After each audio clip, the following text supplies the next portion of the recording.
Hello YouTube, welcome back to another Epicseven rapid review and build guide where I tell you everything you need to know about a character in 3 minutes or less. Today's guest is going to be Specter Tenebria, also known as spec tene. Spec tene's stat line and sets are quite normal to an offensive unit, but they're really hard to achieve. Your stat priority is going to be attack, crit rate, /crit dam, and speed. If you find that you are dying super easily to AoE attacks, you can also replace some of your attack for HP or defense. Try using Proof of Valor artifact before sacrificing stats though. As far as sets go, you have a few good options. Lifesteal can be a good pick to help her survivability, but speed, attack, and destruction are good sets for people that don't struggle with her dying too fast. For 2 sets, you will always want to go for crit set or immunity set. Spec tene is so stat hungry because you want as close to 3k attack as you can and 100% crit chance as you can get. 185 speed is also a good benchmark to aim for, and you also want some health. So with all that, do what you can to get as close as you can to those stats. For artifacts on spec tene, we have a few good options. Tagahel's Book is probably going to be the #1 option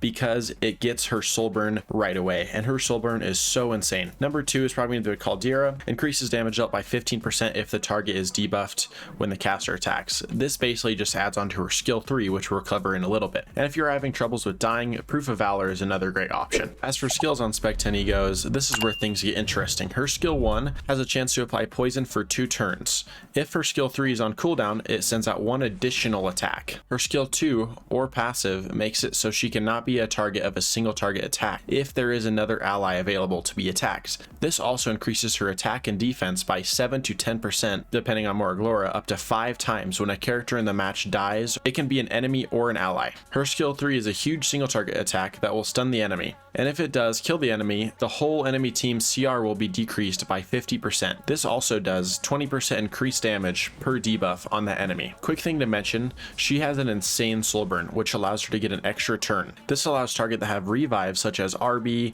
or really anyone that revives to be one-shotted and then one-shotted again. When choosing her teammates, she works good with people who protect her and buff her, like Ross, Troublemaker Cosette, or DN. This is because she is so weak, so things like defense buff and shields are very good. For matchup on spec tene, she works well against units that have only single target attacks, so people like Violet, Top Model Luluka, or Challenger Dominial. It makes it impossible. If you can't reach her, you can't kill her. And bad matchups against her are truthfully anything that have a lot of AoE attacks or cleaves, so people such as RB or SSB will completely destroy her. Also, because of her low tankiness, this makes her extra prone to cleaves. Overall, spec tene is a great unit, and she has so many uses from RTA, Abyss, to even campaign. She's a great pick for the Moonlight Blessing that can carry you through the whole entire game, so she is totally worth the build. If you guys did enjoy this video, it would mean everything if you could subscribe and like the video, and we'll see you later. Peace.